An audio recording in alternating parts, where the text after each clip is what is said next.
Buenos días a todos.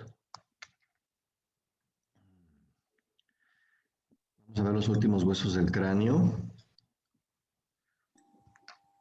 Buenos días, doctor. Buenos días, profe. Buenos días. Ok.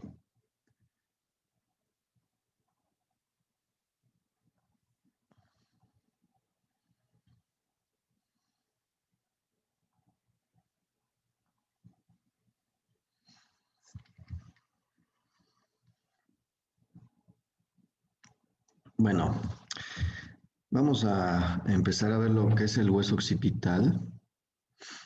El hueso occipital tiene una particularidad y en base a esa particularidad es que lo vamos a describir. La particularidad es de que tiene un agujero muy grande. ¿Sí? Es el agujero magno, el agujero occipital. ¿Sí? Y en base a sus otras estructuras que están alrededor de este agujero, es como se va a describir. Hacia la parte posterior se encuentra lo que es la escama posterior al agujero. En la parte anterior se encuentra lo que es la apófisis basilar y hacia los lados de ese agujero van a ser las apófisis yugulares. Situado en la parte más inferior y posterior del cráneo, en su porción inferior es atravesado por el agujero magno, cuyas dimensiones son 35 milímetros de anterior a posterior y 30 milímetros en sentido transversal. Este agujero comunica la cavidad craneal con el conducto vertebral, el que forma cada una de las vértebras, y da paso a la médula oblonga. Para su estudio, el hueso occipital se divide en 4 partes según la relación que guarden con el agujero magno, lo que les acabo ahorita de describir. La porción anterior al agujero magno es denominado porción basilar o simplemente apófisis basilar. Porciones laterales son 2 a cada lado del agujero magno y la porción posterior es denominada la escama del occipital. Aquí lo tenemos, el agujero, permítanme, ¿quién se quiere unir? Aquí está. Aquí está unido con el hueso esfenoides. Recuerden que hay una íntima relación entre estos dos huesos. Se soldan en una etapa muy temprana. Y muchos autores incluso los describen como un solo hueso. Esta es la porción basilar, esta es la parte anterior. Esta es la escama. Y estas son las porciones laterales, también llamadas apófisis yugulares. Estas de aquí. Ok, vamos a empezar con la apófisis basilar. Se distinguen en ella 2 caras y 4 bordes. La cara exocranial es esta, la que nosotros vemos por fuera. Y vamos a encontrar lo que es el tubérculo faríngeo, aquí, siempre bien delimitado, el tubérculo faríngeo. Y como su nombre lo indica, forma parte del techo superior de la faringe. Ubicada en la unión del tercio posterior con los 2 tercios anteriores, en él se inserta el rafe faríngeo. Ok, más adelante vamos a ver lo que es el rafe faríngeo. Ahí se insertan los músculos constrictores de la faringe. Fosita navicular se va a encontrar por delante del tubérculo faríngeo. Inmediatamente por delante va a haber una fosa. Es la fosita navicular. Y dentro de ella vamos a encontrar otra fosita.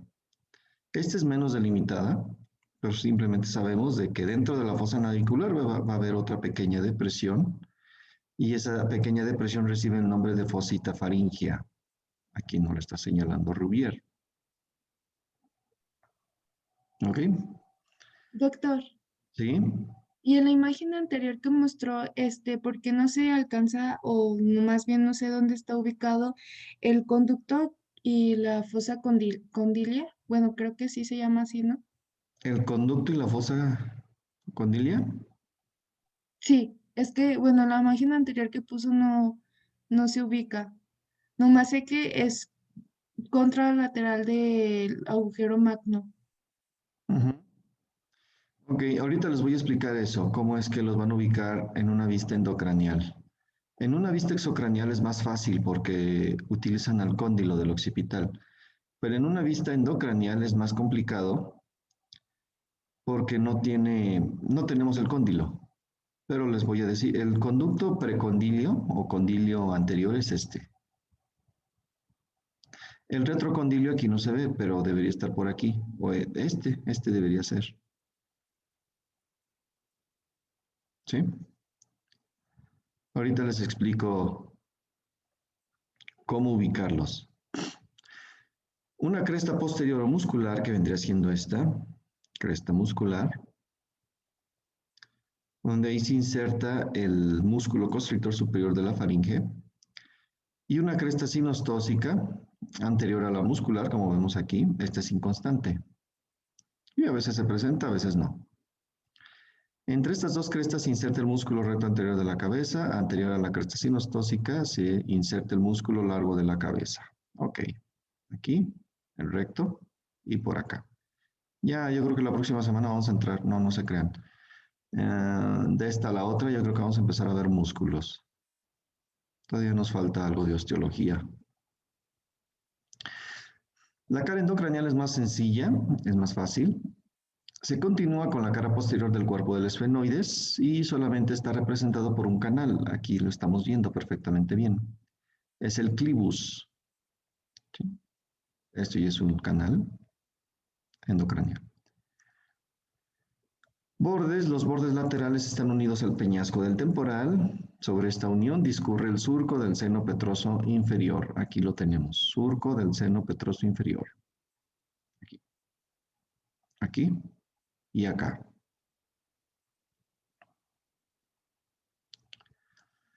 Muy bien, el borde anterior está soldado al esfenoides, el borde posterior corresponde al borde anterior del agujero magno, aquí. Sobre este borde, en la línea media, se ubica el punto cefalomagnético Bastion. Bastion estaría aquí. ¿Sí?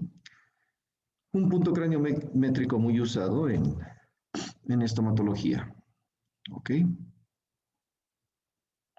Porciones laterales, es estas pequeñitas que estamos viendo aquí. Esta es una vista exocranial, como le comentaba ahorita su compañera. Aquí tenemos el cóndilo, ¿sí? Y aquí vamos a tener el agujero condilio anterior, precondilio o conducto del hipogloso. Y acá atrás vamos a encontrar el agujero condilio, condilio posterior o retrocondilio. Tiene cualquiera de esos tres nombres. Precondilio y retrocondilio es una nomenclatura más sencilla. Muy bien. Porciones laterales situadas a cada lado del agujero magno presenta para su estudio dos caras, dos bordes y dos extremos. La cara exocranial vamos a encontrar esto, el cóndilo occipital. Por delante de él vamos a encontrar la fosita condilia anterior, aquí. Y en su fondo vamos a hallar un agujero. Es el conducto del hipogloso, también llamado condilio anterior o precondilio. Tiene sus tres nombres. Conducto del hipogloso, y pues nos está diciendo que por ahí pasa el nervio hipogloso, el condilio anterior y precondilio. Sencillo, ¿no? Y la fosa condilia, aquí la tenemos. Igual que la anterior. Es una fosa y en el fondo vamos a encontrar otro agujero. Es el agujero condilio posterior. Es inconstante, a veces se encuentra este agujero, a veces no. Y por ahí pasa una vena. O en ocasiones también pasa la arteria meningia posterior. ¿Ok? Muy bien. Los nombres de este agujero es agujero condilio posterior, retrocondilio o simplemente condilio, dependiendo del autor que vean. Si lo encuentran como condilio, lo van a encontrar su contraparte anterior como conducto del hipogloso. Si lo encuentran como condilio posterior, su contraparte va a ser condilio anterior. Y si lo encuentran como retrocondilio, su contraparte lo va a ser como precondilio. ¿Sí? Perdón, yo sé que esto es muy enfadoso, pero es que realmente No sé si tengan a la mano algún libro de anatomía, ¿sí? Y es para aclararles que hay sinónimos, ¿ok? Aquí Rubier lo describe como conducto del hipogloso, y el de atrás como condilio. Así lo van a encontrar en Rubier. En Testi me parece la Target también como condilio anterior y condilio posterior. Y en nomenclatura anglosajona, Moore, Gray, Netter, precondilio y retrocondilio. ¿Ok? De todos modos está sencillo. ¿Sí? Lateralmente al cóndilo se encuentra una superficie rugosa, aquí, en donde se inserta el músculo recto lateral de la cabeza. Ok. Y en su cara endocranial, ay, discúlpenme un momentito, a ver. Perdón.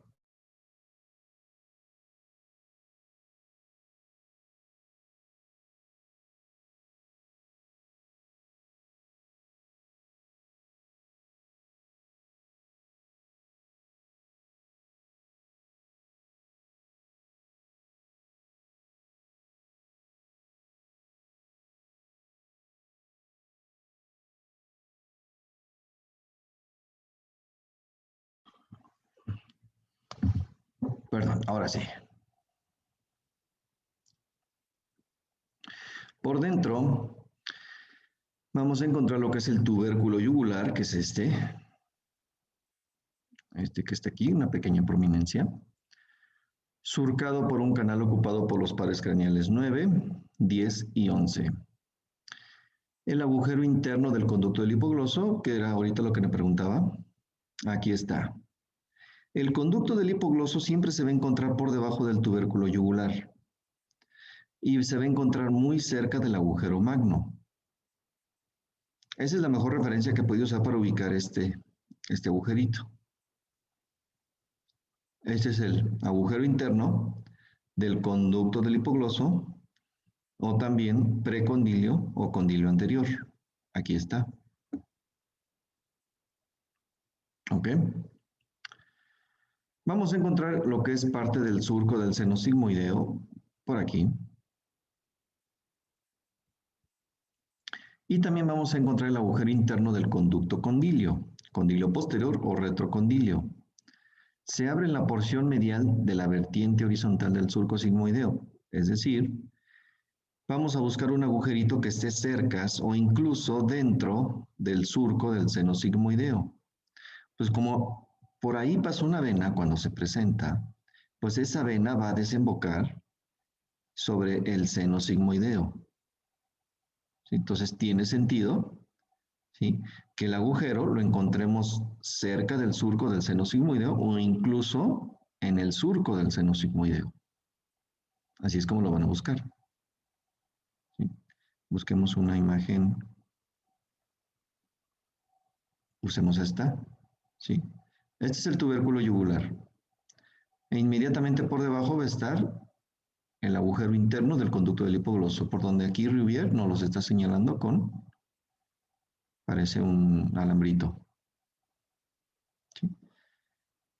Y el retrocondilio, condilio o condilio posterior sería este. ¿Sí? Aquí está dentro del surco del seno sigmoideo. Ahí está. ¿Ok? Entonces utilicen estas referencias para poderlos ubicar por dentro. Por fuera no hay problema, por fuera está sencillo. La referencia pues es el cóndilo, pero por dentro sí se complica un poco. ¿Sí? El conducto del hipogloso debajo del tubérculo yugular, más pegadito al agujero magno, y el condilio debe de estar dentro, o por lo menos cerca, del surco del seno sigmoideo. Ok. ¿Hasta ahorita alguna pregunta? ¿No? Ok. Bordes. El borde medial limita lateralmente al agujero magno. Ok, sí, este. Y el borde lateral está dividido en dos por la apófisis yugular. Bueno, deberías. Esta. No es muy evidente la apófisis, y luego más porque aquí se articula con el temporal. Entonces, pues, verla como tal, pues, no se ve. Y junto con el temporal van a formar el agujero yugular. Está comprendido entre el peñasco del temporal y la porción lateral del occipital. Por este agujero pasan los pares craneales 9, 10 y 11. Aquí se va a originar la vena yugular interna y por aquí puede pasar también la arteria meningia posterior, ¿sí? Y un ramo meningio de la arteria occipital. Sí, estas son secundarias, por eso casi siempre en los contenidos, porque los vamos a ver, qué pasa por cada uno de los agujeritos que encontremos en el cráneo, omito por lo general esto, las arterias. Sí, casi siempre cuando pregunto contenido del agujero yugular, pues son nuestros 3 pares craneales y obviamente la vena yugular interna, que es la que le da nombre. Y por último, la escama del occipital es ancha, aplanada y romboidal. Se distinguen 2 caras, una cara exocranial. Y aquí vamos a encontrar estas siguientes estructuras. Protuberancia occipital externa, que incluso ustedes la pueden llegar a palpar, ¿sí? Por acá, más o menos este nivel. Donde termina la nuca, ahí van a sentir una bolita. ¿Sí? Esa bolita pues es más pronunciada en algunas personas, menos pronunciada en otras.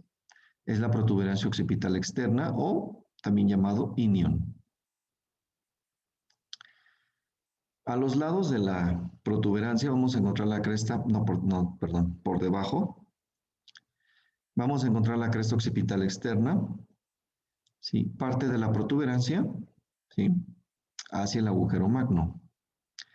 La línea nucal superior o línea occipital superior parte a los lados de la protuberancia o inion. Y la inferior parte a la mitad de la cresta occipital externa. Vamos a verlos. Aquí está.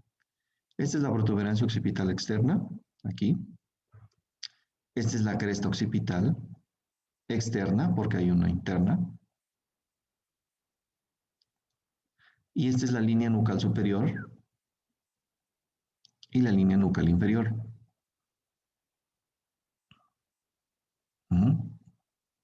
Línea nucal superior, línea nucal inferior. ¿Ok? Creo que hay programas o libros que incluso hasta mencionan una tercera línea. No la menciono porque no tiene importancia para nosotros. Por su cara endocranial, vamos a tener casi que una copia exacta de la parte externa, pero adentro. Vamos a encontrar una protuberancia occipital interna, ubicada en la línea media y corresponde exactamente a la protuberancia occipital externa. ¿Sí? Son completamente homólogas. Vamos a encontrar los surcos de los senos transversos dispuestos a cada lado de la protuberancia. Surco del seno longitudinal superior o seno sagital, que se encuentra en la parte superior a la protuberancia. Vean, aquí también vamos a encontrar otra cresta, pero interna. Cresta occipital interna. La fosita vermiana corresponde al sitio donde la cresta occipital interna se difumina en el borde posterior del agujero magno. Ahorita les digo cuál es. Y por último, las fosas cerebrales y las fosas cerebelosas. Miren, protuberancia occipital interna. Ahí, en la línea, exactamente en el centro de la escama. Esta es la cresta occipital interna. Esta parte, que forma como un triangulito, es la fosita vermiana. A los lados están los surcos del seno transverso. Aquí y acá. Y arriba el surco del seno longitudinal superior o sagital. Y por último vamos a encontrar 4 fosas. Las superiores van a ser las fosas cerebrales y las inferiores van a ser las fosas cerebelosas. ¿Ok? A esta protuberancia también se le conoce, y si gustan anotarlo por ahí, se le conoce también como apófisis cruciforme porque si se fijan, forma una cruz. Aquí está confluencia de estas 4 estructuras del seno sagital, los senos transversos y la cresta occipital. Vean aquí, forman una cruz. Por eso también se le llama, en vez de protuberancia occipital interna, se le conoce también como apófisis cruciforme.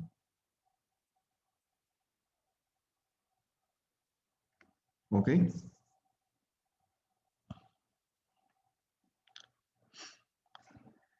Y bordes. Los bordes superiores del escama occipital se articulan con los huesos parietales mediante una sutura dentada, denominada sutura lamboidea. ¿Sí? Ahorita les digo cuál es la sutura lamboidea, se ve mejor en parietal. Los bordes inferiores se unen con la porción mastoidea del hueso temporal. Y eso vendría siendo todo lo del occipital. ¿Alguna duda? Hasta ahorita todo bien, profe. Ok. Bueno. Entonces vamos con el siguiente hueso. Yo creo que les voy a dar el laboratorio el miércoles para descansar el jueves. Vamos muy adelantados. Sí, en esta modalidad virtual, no sé por qué me estoy yendo muy rápido.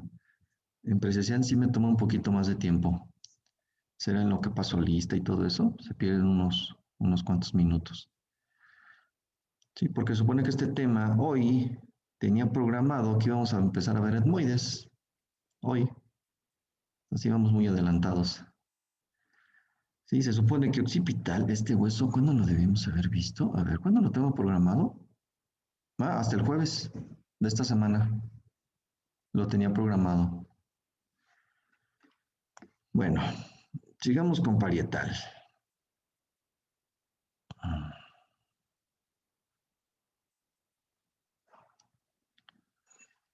Este es el hueso más sencillo de toda la cabeza. No tiene chiste.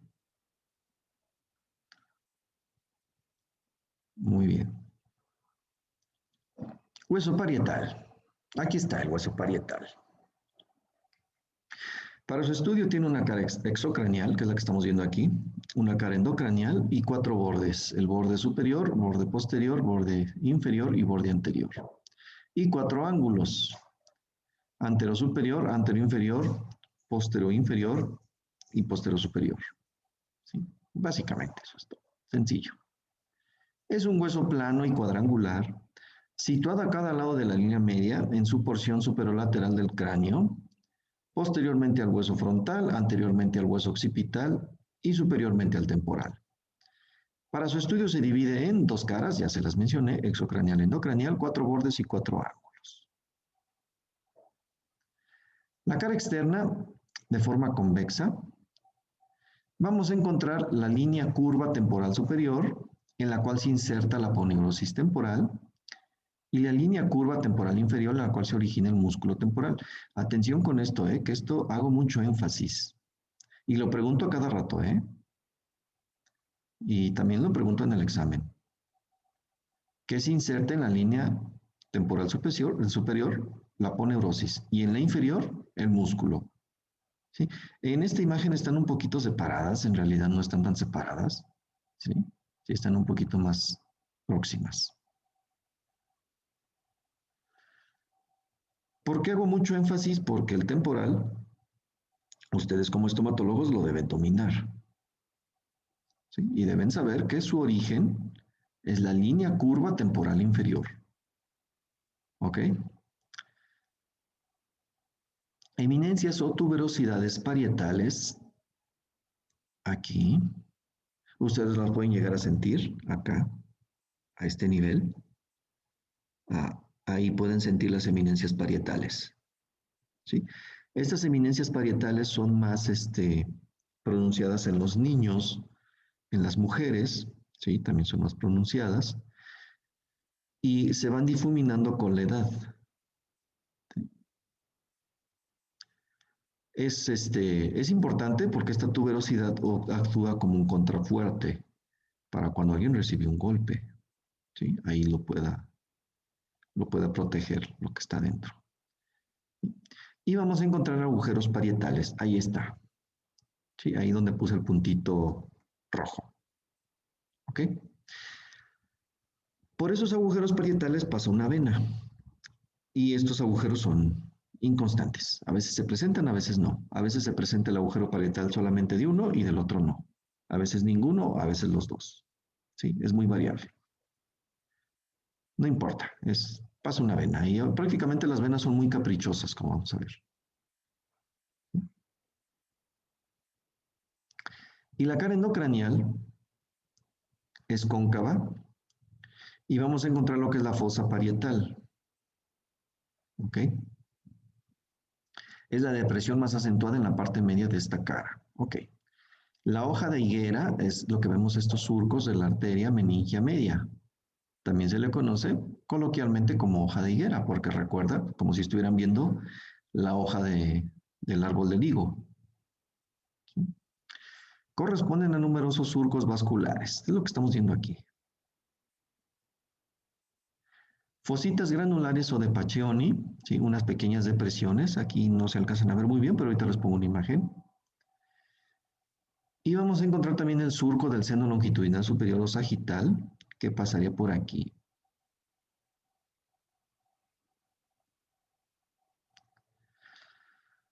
De forma al articularse con el parietal del lado opuesto. Ok, para complementarlo. Bordes. Borde superior o sagital es dentado y se articula con el parietal del lado opuesto y forma la sutura sagital. El borde inferior o escamoso es biselado y se articula con la escama del temporal. El borde anterior o frontal se articula con el frontal formando la sutura coronal. Y el posterior se articula con la escama del occipital formando la sutura lamboidea. Ángulos. El ángulo frontal es la unión de las suturas coronal y sagital. A esta confluencia se le denomina brecma, más o menos a este nivel, brecma, donde se encuentra la mollerita de los bebés, aquí. O también se le llama, el nombre correcto no es mollera, es fontanela bregmática. ¿Sí? El ángulo occipital, unión de la sutura sagital y lamboidea, a esta confluencia se le denomina lambda. Acá atrás, más o menos, por aquí. Arriba de la protuberancia occipital interna, un poquito más arribita, por aquí estaría. El ángulo esfenoidal, unión del ala mayor del hueso esfenoides, a esta zona se le denomina terion. Terion estaría por aquí. ¿Sí? No es un punto, es una área. Es un punto de referencia valioso. Detrás de terion se encuentra la arteria meningia media. ¿Sí? Y por último, el ángulo mastoideo situado en la unión del hueso temporal, occipital y parietal. A esta zona se le conoce como asterion. Bueno, se los voy a mostrar en una imagen. Aquí está, miren, así, sencillo, hasta con colores para que la ubiquen bien. Hueso frontal, parietales, occipital, sutura coronal, esta que está en rosa, sutura sagital, la que está en azul, sutura lamboidea, la que está en amarillo. Y aquí vemos los puntos. La confluencia de la sutura coronal con la sagital es brecma. Y de la sutura lamboidea con la sagital es lambda. Ahí está. ¿Sale? Ahora, esta imagen, esto sería terion, todo esto. Terion no es un punto, es un área. ¿Sí? Es donde confluye el parietal, el ala mayor del esfenoides, el temporal y el frontal. Esto es terion. Y de hecho viene en su práctica, la que van a entregar el jueves. Esto es terion. Y este es asterion, este sí es un punto.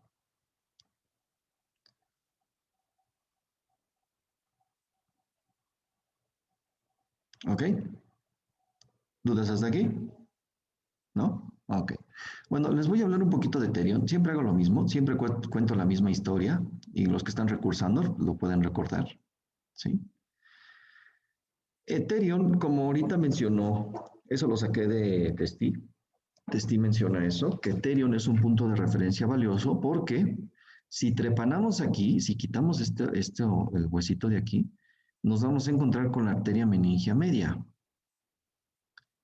¿Sí? Ahora,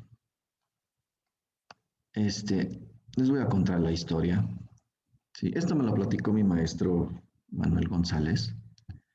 No sé si él fue testigo de ese hecho o se lo platicaron igual, pero pues sí llama la atención porque hasta para suicidarse hay que saber. ¿Sí? Era una pareja, sí, y eran dos muchachitos, pues adolescentes, ya ven, plena edad de la punzada, y sus padres no querían que anduvieran juntos, no aprobaban la relación. Entonces ellos pues se creyeron Romeo y Julieta y dijeron, pues no nos dejan amarnos en esta vida, nos vamos a amar en la siguiente. Y planearon un suicidio consensuado. El chavo se hizo de un arma, mató a la chica, ¿sí? Un disparo directo al corazón y él pues se iba a matar. Pero lo que hizo el pobre es que no apuntó aquí, apuntó acá y se voló el nervio óptico y no murió. Entonces, ¿qué fue de él? Pues quedó ciego, sin novia y en la cárcel.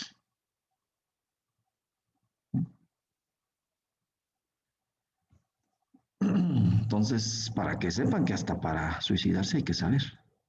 ¿Sí? No conocía de anatomía.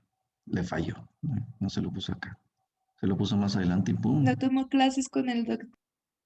Sí, sí, eso me lo platicó el doctor Manuel. Y dije, ay, qué cosas. No, y les voy a platicar otra, ¿no?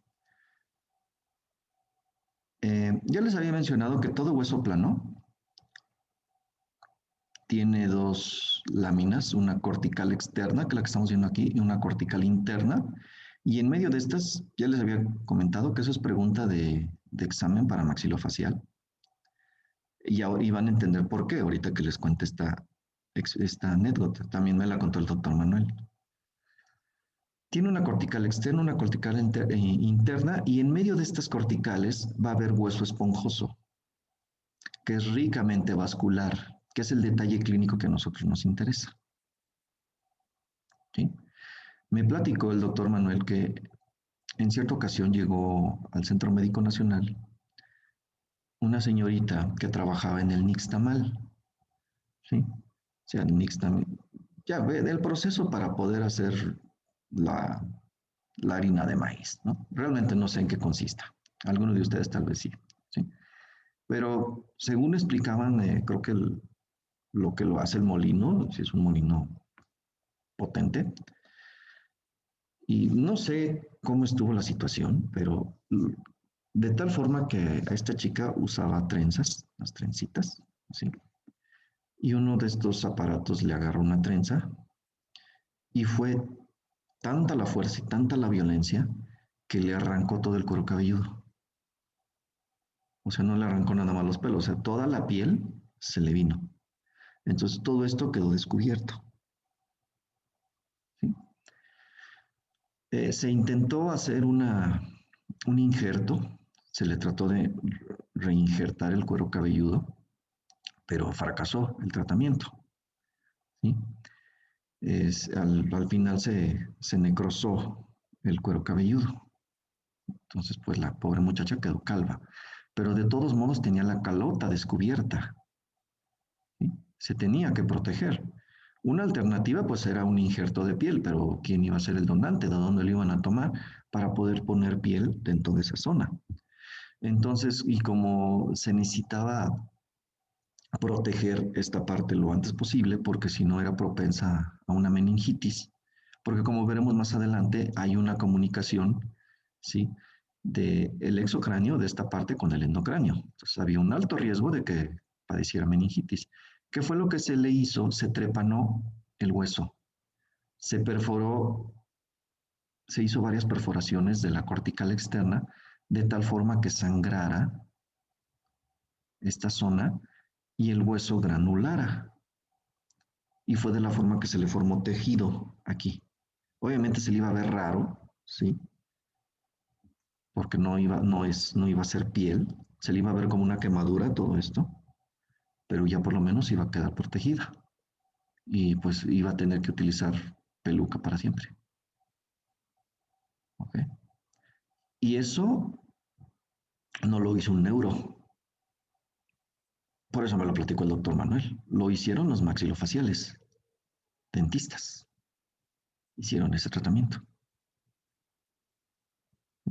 Quienes intentaron reinjertarlo fueron angiólogos, ¿sí? Especialistas en arterias y venas, pero fracasó. Entonces ahí como se ocupaba hacer algo ya, no se podía buscar un donante o si le tenía que quitar piel, pues tenía que ser de una zona de la espalda, por ejemplo. Pues lo que se les ocurrió lo más rápido era trepanar aquí. ¿Sí? Y lo hicieron los dentistas, especialistas en maxilofacial. ¿Sí? ¿Ok? ¿Alguna duda hasta aquí? ¿No? No, doctor.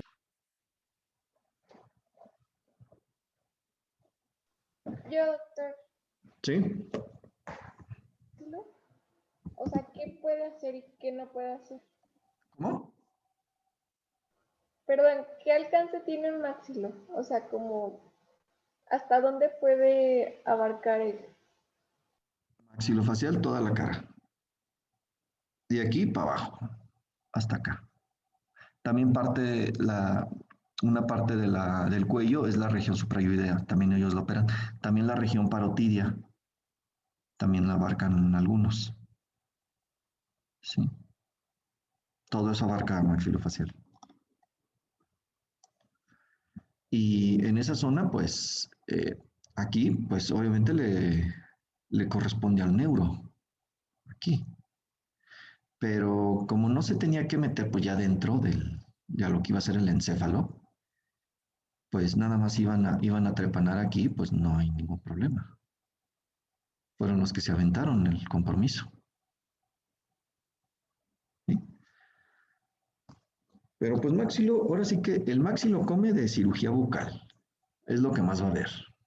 Muelas del juicio, caninos retenidos, exéresis de lesiones en los procesos dentoalveolares.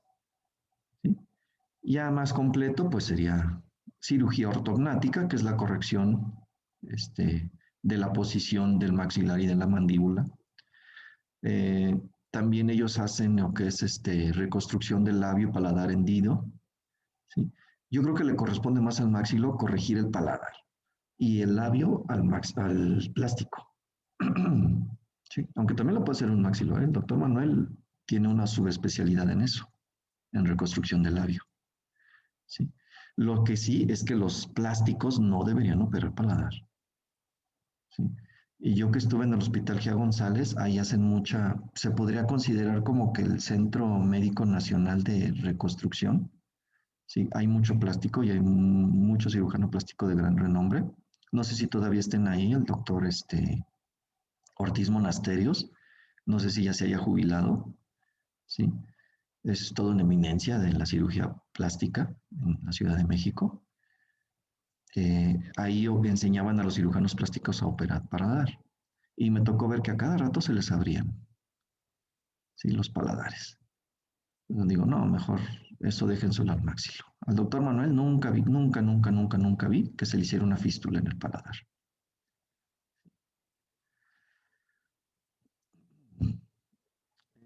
La parótida sí es una región muy compleja. Lo puede operar un maxilo o un cirujano especializado en puro cuello. Solamente ellos dos son los únicos capacitados para operar esta región, la región parotidia. ¿sí? Porque ya lo vamos a ver ya casi al final del curso, porque es tan peligrosa esta zona. Ok. ¿Alguna otra pregunta? ¿Comentario?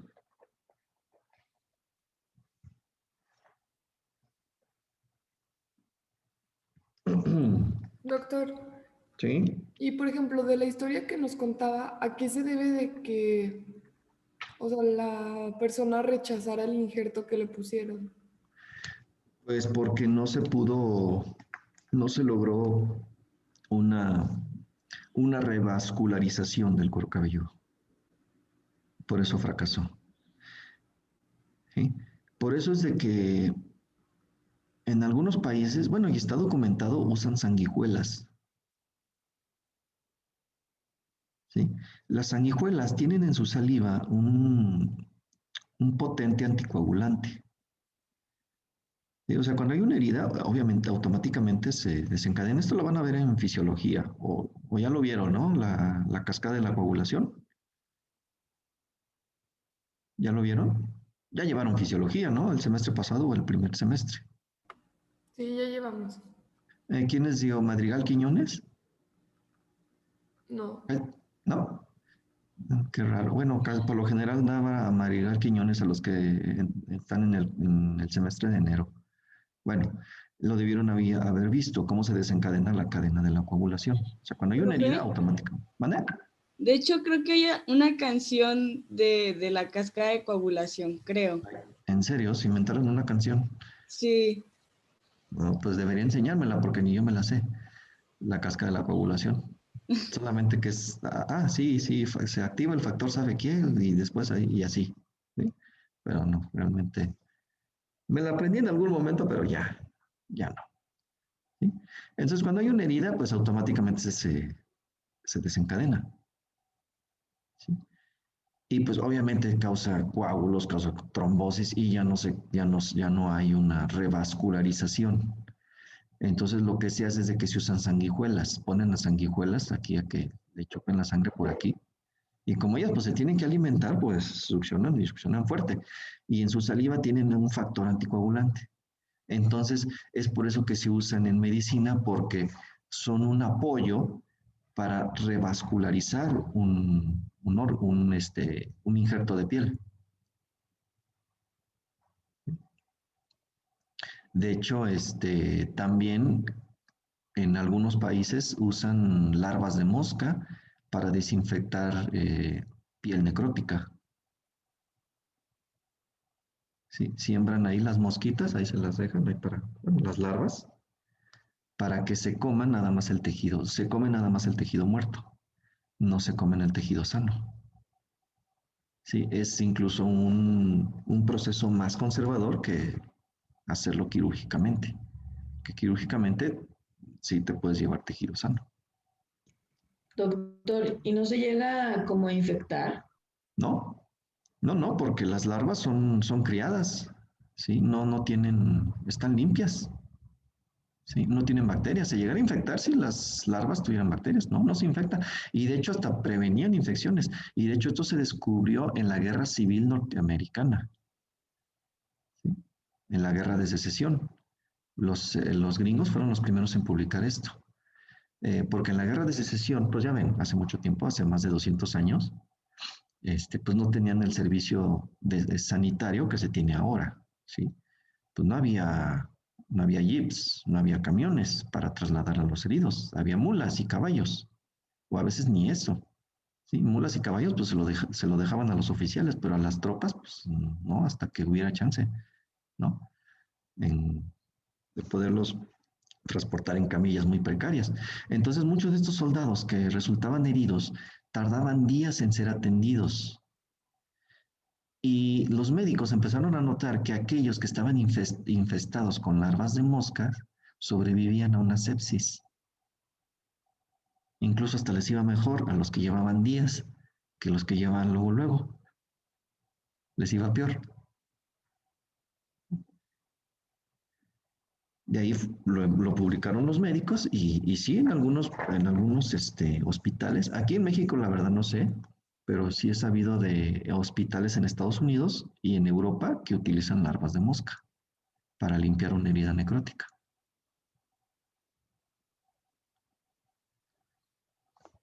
¿Ok? Profe, ¿Algo? yo tengo otra duda. De ¿Sí? la historia que nos contó ya que dijo que pues se hizo un tejido, pero ¿qué tipo de tejido se hizo con el procedimiento que hicieron? Tejido de granulación. Ok, gracias. ¿Sí? Hay dos tipos de cicatrización. Cicatrización de primera intención y de segunda intención. La de segunda intención es eso, cuando se produce tejido de granulación. De hecho, ustedes cuando hagan una extracción, o ya les hicieron una extracción, por cirugía de muela del juicio, o le quitaron algún premolar para hacerles ortodoncia, ¿sí? El huesito el hoyito que queda se rellena de hueso nuevo y se rellena a través de cicatrización de segunda intención por tejido de granulación, ¿sí? Eso lo debieron haber visto también en fisiología. Creo que lo vuelven a ver en exodoncia, o si no, en cirugía lo vuelven a ver. ¿Sí? Pero sí, váyanse familiarizando con esto, porque muchos de los cirujanos que ya están arriba y les van a dar clase, ya dan por hecho que ya lo saben. ¿Sí? ¿Ok? Muy bien. ¿Algo? Doctor, ¿Sí? yo tengo una duda. ¿Sí? En una vista extracraneal, ¿dónde estaría la apófisis basilar del occipital? Ah, ok, déjense la muestro. A ver. Dejen busco una imagen de entre todas las que tengo por aquí.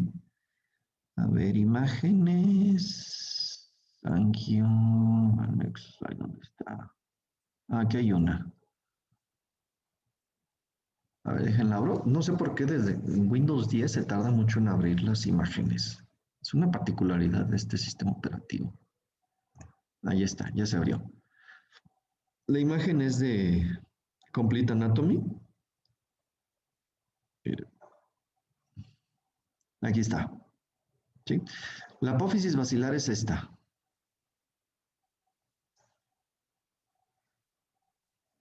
¿Sí? Sí, muchas gracias, doctor. Toda ¿Sí? esa, ¿verdad? Toda esta. Toda esta es la apófisis basilar. Ah, ok. Muchas gracias. Aquí estaría el tubérculo faringio. Ujú. Aquí estaría la fosa navicular y dentro estaría la fosita faringia. Esta sería la cresta muscular. Aquí no hay cresta sinostósica. No está representada, pero estaría por aquí. ¿Sí? Cóndilo del occipital. Acá adelante, aquí se tendría que manipular un poco el cráneo para poder ver el agujero condilio anterior, precondilio o conducto del hipogloso. Y aquí sí se ve perfectamente bien el agujero condilio, condilio posterior o retrocondilio. ¿Sí? El agujero magno, la fosa yugular, conducto carotidio, aquí estaría la apófisis estiloides, aquí estaría el agujero estilomastoideo, ranura digástrica, cresta yuxtamastoidea, surco de la arteria occipital, fosa mandibular, cisura de Gleiser, eminencia articular, ¿sí? Agujero oval, agujero espinoso, agujero rasgado anterior, ¿sí? Gancho o amulus, lámina externa de la apófisis pterigoides, espina de Sivinini, fosa pterigoidea, fosa escafoidea, aquí, ¿sí? Espina nasal posterior, conducto palatino mayor, conducto palatino menor, conducto nasopalatino, ¿sí? ¿Cuál otro? Profe, ¿y el cóndilo del temporal? El cóndilo del temporal es este. El cóndilo del temporal tiene varios nombres: eminencia articular, eminencia condilia, cóndilo del temporal o raíz transversa del zigoma. Tiene todos esos nombres. Apréndanselo. Gracias, profe. Los más fáciles es cóndilo del temporal o eminencia articular. Yo les recomiendo que se lo aprendan con esos dos. ¿Sí? Me parece que cóndilo del temporal es un término más generalizado entre estomatólogos. Esto lo van a volver a ver en oclusión. En oclusión van a volver a ver articulación. No la van a ver tan detallada como lo ven conmigo, pero la van a volver a ver. ¿Sí? Porque es importante. Quienes van a tratar la articulación temporomandibular van a ser ustedes. Y pues obviamente la tienen que dominar. ¿Sí? Apófisis estiloides. apófisis tubárica, apófisis vaginal, ¿sí? Aquí, entre el conducto carotidio y la fosa yugular, estaría el conductillo timpánico o de Jacobson, ahí, ¿sí? ¿Alguna otra pregunta? Doctor, ¿y el agujero yugular? El agujero yugular es este. O sea, es fosa yugular y dentro de esa fosa está el agujero yugular. ¿Sí? Sí, causa un poquito de confusión. Pero si señalo aquí y me dicen agujero yugular, está bien, no hay problema. No me tienen que decir si es fosa o es el agujero propiamente dicho. Ok, gracias. Ujú. Ok. Ya, ahora sí, a ver. A ver, Fabiola, diga un número.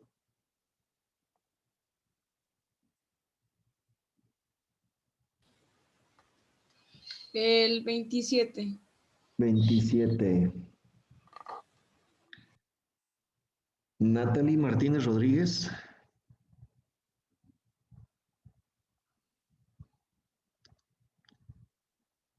Sí, profe, aquí Ya. estoy. Ah, yo dije ya se fue. Pues ya me iba a ir, pero aquí estoy. Ok, ¿me puede decir en qué vamos? Ya les pregunté de viscerocráneo.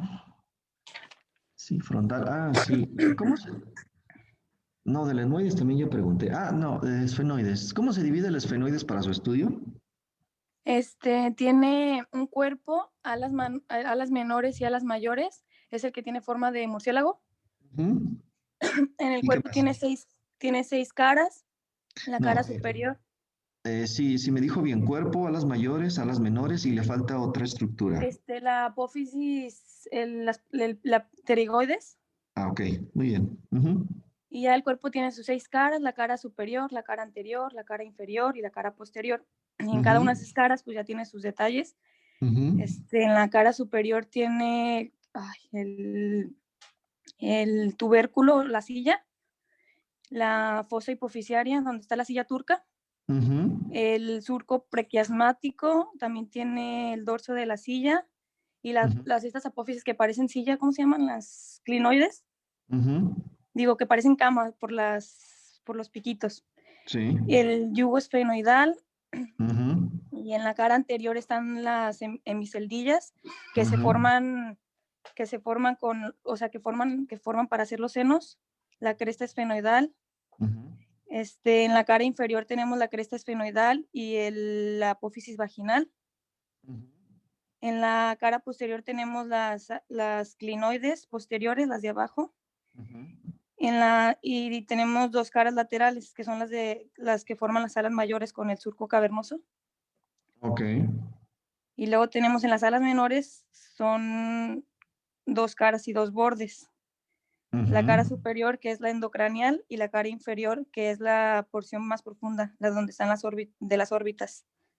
ujú, Y en las alas menores hay dos bordes, el borde posterior y el borde anterior. En el borde posterior es el que se ayuda a formar, o sea, es el que está libre y ayuda a formar la apófisis clinoides anteriores. Y en el borde anterior es el que se junta con el frontal. ujú. Y luego ya tenemos las alas mayores, que son alas mayores que presentan dos caras y dos bordes. La cara cerebral, en donde está el agujero redondo, que es lo que dijo que es muy importante. El agujero redondo en donde pasa B2, que es la maxilar, el nervio maxilar. Pasa el agujero oval, que es el de en medio, donde pasa nervio mandibular B3 y la vena del agujero oval. Y el agujero espinoso, que es el donde pasa la arteria meningia media y el nervio recurrente meningio. Ok. Y hay dos agujeros, pero que son inconstantes, el agujero venoso versalio o el agujero Ujú. petroso. Muy Y eso bien. es en la cara cerebral. Y en la cara exocraneal es donde está la cara orbitaria, que se divide en dos, la orbitaria y la temporocigomática. Ujú. En la orbitaria es donde está la hendidura orbitaria y da paso a los nervios 3, 4, 5, 6 y la vena oftálmica. Y en la hendidura esfenomaxilar es donde pasa el nervio cigomático. Y ya en la parte temporocigomática es donde se dividen otras dos porciones, la superior y la inferior. La superior es temporal y la inferior es cigomática. Y pues ya las alas mayores, o sea, para arriba es temporal, o sea, la que está a la cresta es infratemporal y para abajo es cigomático. Ok, no. ¿Hasta ahí o más? Pues tenemos ya lo último, la apófisis, o sea, el detalle de la apófisis pterigoides, que, o sea, que es la que está, o sea, que es como las patitas del murciélago, que es o sea, está la fosa pterigoidea, que es, o sea, la que forma la fosa, y tiene borde medial y borde lateral, y que se une, o sea, los bordes se unen por la espina del esfenoides. Muy bien. Y pues ya también está el nervio meridiano, que dijo que también era importante, que se juntaba con el nervio petroso, el nervio, o sea, el mayor, y el nervio, o sea, el del glosofaringeo, el del facial y la raíz simpática también, ¿no? Que se forma el nervio meridiano. Ya déjele algo a sus compañeros.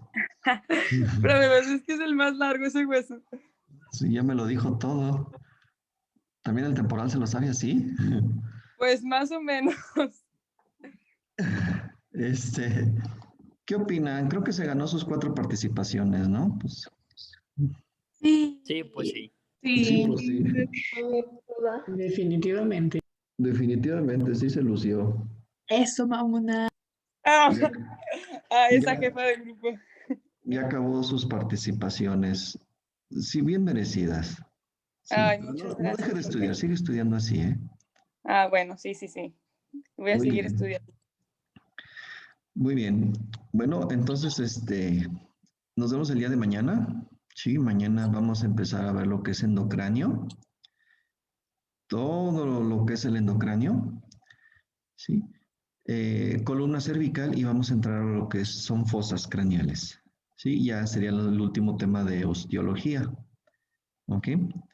Vi que en el examen les fue unos salieron muy altos, hubo 3 dieces, algo que no se había visto, sí, los felicito, pero también hubo calificaciones muy bajas, sí, algo que tampoco había visto, sí, que les fuera tan mal en el primer parcial a algunos compañeros, pero ya vieron, eso nada más fue un calentamiento, por así decirlo, de más o menos vean cómo son los mini exámenes y para que estudien más, ¿sí? Aquellos que no les fue tan bien, se recuperen en los próximos exámenes, ¿sí?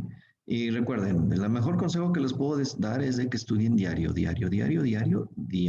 No tienen que dedicarle 2, 3 horas, no, con media hora, 20 minutos que le den una repasada a que vuelvan a ver esta clase en YouTube o que lean la presentación detenidamente y me pregunten sobre todo, ¿sí? Yo veo cuando un grupo participa cuando me preguntan mucho.